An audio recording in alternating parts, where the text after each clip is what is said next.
تبھی فرمایا کہ انسان یہ خواب جو آپ دیکھتے ہیں اس کو امپروو کیا کریں. خواب کا تعلق انسان کی روح سے ہے.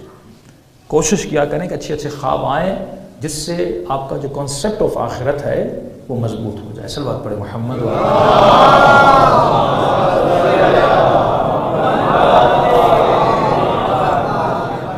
وعجل فرجہم. ہمارے مولانا صاحب کا واقعہ ہے. انسان جتنا اہل بیت پہ یقین کرے پھر اہل بیت بھی اسے صلہ دیتے ہیں. لاکھوں لوگ خدا سے مانگتے ہیں لیکن کسی کسی کی دعا مستجاب ہوتی ہے. رہ کر دعا مانگتے ہیں. اگر یقین میں رہ کر دعا مانگیں کہ وہ دینے پر آئے تو عطا کرتا ہے. اسی یقین کو بڑھانے کے لیے کبھی کہتا ہے کہو رکوع میں سبحان ربی العظیم وبحمدہ، کبھی کہتا ہے کہو سجدے میں سبحان ربی الاعلیٰ وبحمدہ. عظیم بھی وہ ہے، اعلیٰ بھی وہ ہے. عطا کرنا اس کا کام ہے.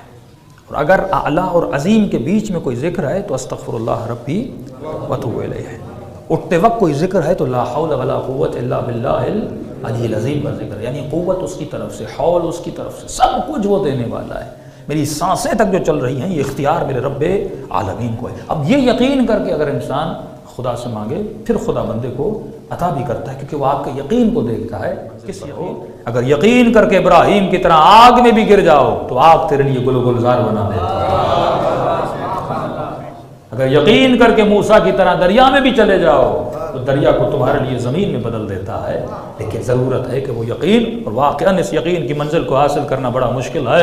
کیونکہ جب رسول خدا سے کہا گیا رسول اللہ جناب عیسیٰ پانی پر چلتے تھے، فرمایا اگر یقین زیادہ ہوتا تو ہواؤں میں پرواز کرتے ہیں. تو انبیاء میں بھی یقین کے مراتب، اگر ہم اس کے چھوٹے سے مرتبے پر بھی پہنچ جائیں، یعنی تمام شک اور وہم فنا میں چلا جائے اور اس ذات میں یقین ہو جائے پروردگار عالم پر، انسان نہ دنیا سے ڈرے نہ دنیا والوں کے وہم اور ڈروں سے ڈرے، بس خدا پہ یقین کرے. کہ میں نے کہا ہمارے مولانا واقعہ بتاتے کہتے مولانا کسی ملک میں وہاں کی ایجنسیز نے مجھے پکڑ لیا. کوئی اباؤٹ 45 days to 60 days میں ان کی کسٹڈی میں رہا. کبھی گناہ مجھے پکڑا، کسی نے الزام لگا لیا اور شک ہو گیا ان کو، تو مجھے کال کوٹھڑی میں لے گئے، بالکل بند کمرہ جہاں پہ صرف انسان سو سکتا تھا. کہ مجھے سلاتے تھے سیدھا، یہ ہاتھ بھی باندھتے تھے، یہ ہاتھ بھی باندھتے تھے، میرے پاؤں کو باندھ دیتے تھے اور پاؤں کے جو تلوے ہیں وہاں مجھے مارتے تھے. کہا وہ درد میں بتا نہیں سکتا کہ مجھ پر کتنی تکلیف گزری، لیکن کہا صرف اتنا بتاؤں کہ اتنا مارتے تھے کہ میرے پاؤں سوج جاتے تھے اور میرے ناخن پاؤں سے نکل آتے تھے. لیکن کا خدا پر یقین تھا، میں بے گناہ ہوں، کوئی ہے جو بچانے والا ہے، کوئی ہے اس کائنات میں جو دیکھ رہا ہے کہ میں مظلوم ہوں. تو لہذا جب چوٹ لگتی تھی تو میں زبان سے یہ ذکر جاری ہوتا تھا یا فاطمہ الزہرا. جتنا مارتے تھے میں بس بیوی کو یاد کرتا تھا. بیوی کو کیوں کرتا تھا مجھے نہیں پتا، کہ میری الفت تھی جناب سیدہ سے. کہ مولانا بڑے زور سے میرے ہاتھوں کو باندھ کے جاتے تھے، پاؤں کو باندھ کے جاتے تھے، اور کئی گھنٹے مارنے کے بعد ایسے لٹا لیتے تھے. کہ بڑی تکلیف ہوتی آدمی ایسے سیدھا لیٹا رہے. جب وہ دروازہ بند کر کے جاتے تھے میں یا زہرا کرتا تھا، میرے ہاتھ کھل جاتے تھے. پھر ہاتھوں کو پیچھے لگا کے یہاں پہ جو انہوں نے بیلٹ باندھا ہوتا تھا میں وہ کھولتا تھا، پھر میں کمر کو سیدھا کر کے بیٹھتا تھا. پھر جب وہ آتے تھے میں ایسے ہی سو جاتا تھا کہ ان کو پتہ نہ لگے.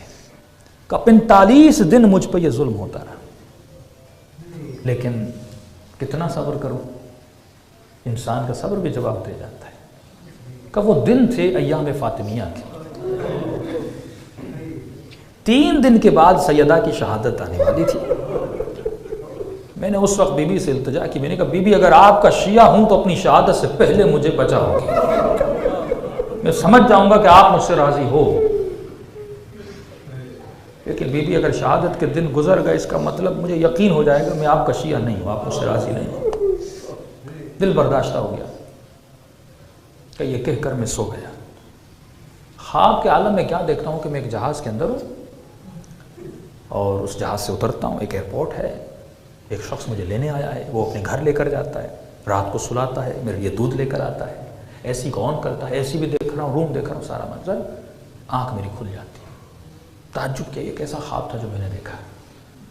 اٹھ کے بیٹھ جاتا ہوں، جب دیوار کے پیچھے دیکھتا ہوں جو زندان، چھوٹا سا زندان کال کوٹھڑی، اس دیوار پر خوبصورت ترین الفاظ میں کچھ لکھا ہوا ہے. زندگی گزر گئی، میں نے اتنی حسین ہینڈ رائٹنگ نہیں دیکھی. لکھا ہوا بسم اللہ الرحمن الرحیم.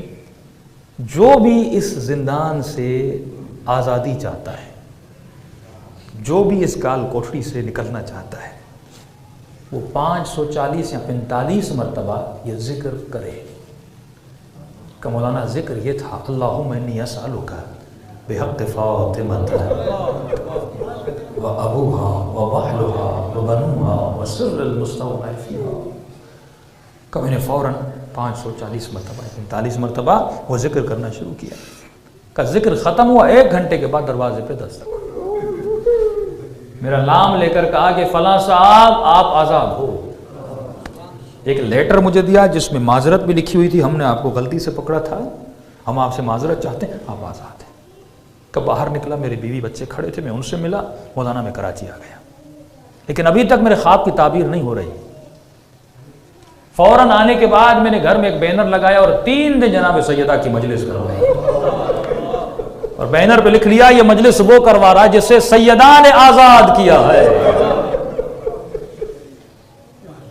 کہتا ہے کراچی پہنچا، اور پہنچنے کے بعد ایک مولانا تھے افریقہ میں، انہوں نے فون کیا کہ مولانا رمضان کی مجالس کے لیے ٹائم ہے، آپ کو افریقہ بلانا ہے. میں نے کہا ٹائم ہے. کہا جائیے، یہ ٹکٹ ہے، 2 دن کے بعد آپ کی فلائٹ ہے، جلدی آ جائیے، آپ کا ویزا سب کچھ. کہ جہاز پہ چڑھا، جیسے جہاز سے اترا تو میں نے وہی ایئرپورٹ دیکھا جسے میں نے خواب میں دیکھا تھا. وہی شخص مجھے لینے آیا جو مجھے خواب میں دکھلایا گیا تھا. اسی کمرے میں سلایا گیا جس کو میں نے خواب میں دیکھا تھا. اب میں رات کو رو کر کہنے لگا، سیدہ کہاں سے اٹھا کر تو نے کہاں مجھے بھیجا. مولانا وہ دن اور آج 25 سال ہو گئے. 25 سال میں اسی ملک میں ہوں، اور میرے توسط سے سیدہ نے کئی لوگوں کو شیعہ بنایا ہے. ایسے ایسے گاؤں میں لے گئے کہ جہاں پہ کشتیوں کے جانے کا راستہ بھی نہیں، پیدل بھی انسان مشکل سے پہنچے، جہاں سے جہازوں سے لوگ چھوٹے ہیلی کاپٹر لے کے وہاں پہ جاتے ہیں، کرافٹ لے کر. اس ایک مسجد ہے، اس مسجد میں 25 لوگ ہیں جو جناب سیدہ کا ماتم کر رہے ہیں. وہ جانتے ہیں جس انسان میں قابلیت اسے کہاں سے کہاں لے کر جانا ہے. اسی طرح دعا کیا کرو کہ یہ نگاہ سیدہ ہمارے وجود میں آ جائے. لیکن یہ کب ہوگا؟ جب اتنی مصیبت میں بھی اس نے سیدہ کو یاد کیا. یہ بڑی بات ہے. خوشیوں میں یاد کرنا، مجلسوں میں آ کر یاد کرنا بڑی بات نہیں ہے. جب اشد ترین مصیبت میرے اوپر آتی ہے، بیٹا مر جاتا ہے، تنگ دست ہو جاتا ہوں، دنیا جہاں کے راستے بند ہو جاتے، سامنے صرف موت اور بدبختی نظر آتی ہے، اس وقت اگر اہل بیت کو یاد کرو. تب امام رضا فرماتے ہیں اپنی چھوٹی سی چھوٹی بات بھی ہمارے ساتھ کیا کرو. عجیب، ہمارے استاد نے ایک جملہ کہا کہ اگر روڈ پہ کھڑے ہو جاؤ نا، کسی بس کے انتظار میں اور دھوپ ہے، وہ بس آ نہیں رہی، وہاں پر بھی اہل بیت کو یاد کیا کرو. چھوٹے سے چھوٹا کام بھی.